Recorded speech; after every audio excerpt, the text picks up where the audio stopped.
Bonjour à tous. Donc, une vidéo pour vous présenter le travail qu'il y a à faire pour la séance. Donc, la première partie consiste à aller sur le site pixis.fr. Vous avez le lien sur Pronote. Ça commence à partir de la faire vous-même. Vous pouvez regarder avant si vous voulez, mais c'est pas obligatoire, c'est des choses qu'on a déjà travaillées. Donc, vous avez le 12 à faire. Après, ceux qui veulent, vous pouvez faire 13-14, libre à vous. Après, il y a un petit retour sur les tableaux par compréhension. On en a un tout petit peu parlé en présentiel. Donc, si vous voulez refaire le point, vous pouvez regarder ça. Et vous avez le 16 et le 17 à faire vous-même. Et ensuite, vous avez travailler sur des tableaux de tableaux. Et voilà, et toute cette partie est à faire. Donc, à faire vous-même, il y en a plusieurs, vous les faites tous. Donc, ça, c'est la première partie du travail. Ça doit vous prendre à peu près une demi-heure, je pense, peut-être sûrement moins. Ensuite, vous avez sur la fiche de TP que je vous ai distribuée vendredi ou jeudi, je ne sais plus. euh, je vous la remets sur Pronote pour ceux qui l'auraient garé. Vous avez l'exercice 8 à faire sur le calcul de moyenne. On vous donne une liste et vous devez calculer la moyenne des termes de cette liste. En première étape, alors c'est pas marqué sur la fiche, mais vous me faites, comme on a fait un peu en classe, la version papier de l'algorithme et vous me déterminez le nombre d'opérations dans votre algorithme.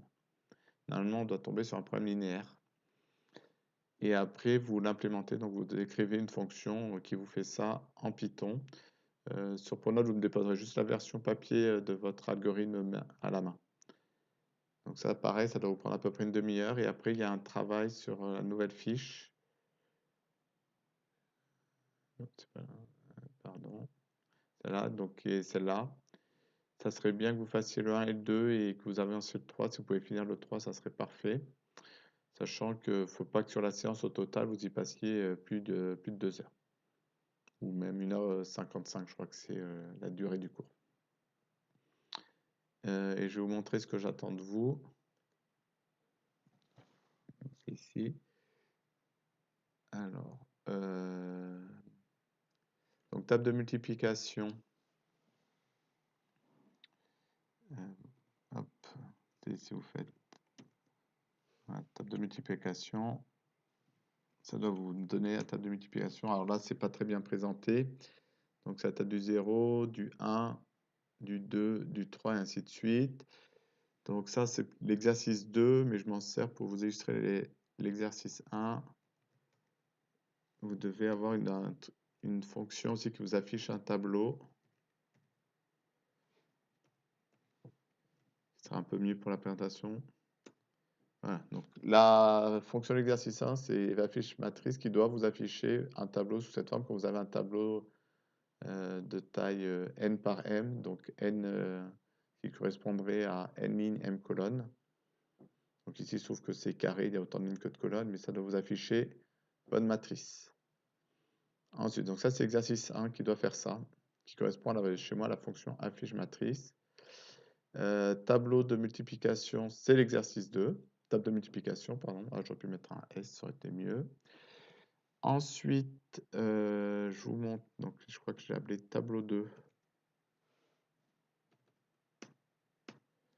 Donc c'est un tableau en ligne et le but de la fonction d'exercice 3, c'est de transformer votre tableau en ligne en un tableau carré, donc de dimension 64, c'est 8 par 8. Donc si je fais ça,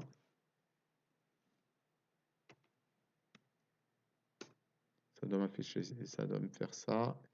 Et si je lui demande de me l'afficher un peu mieux,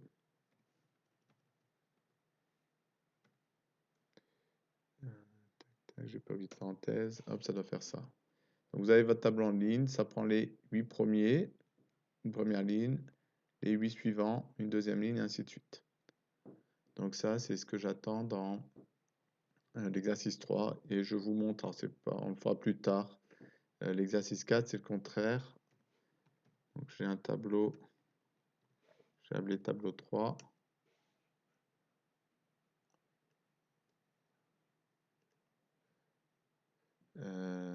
Donc il y a un tableau là, si vous regardez, vous avez un premier tableau dedans, un deuxième, et ça doit le transformer, ce coup-là, ça doit partir de ce tableau et le transformer en un seul tableau avec un seul tableau où toutes les données seront des nombres ici. Et donc c'est ce coup-là, on a quelque chose de carré, on veut le transformer en ligne.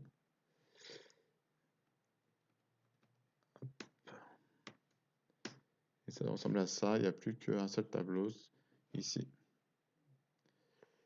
Voilà, donc ça c'est le but d'objectif. Après, ceux qui veulent aller plus loin, vous pouvez, au lieu d'avoir là, je vous ai fait dans l'exercice, c'est 8 par 8 et 64.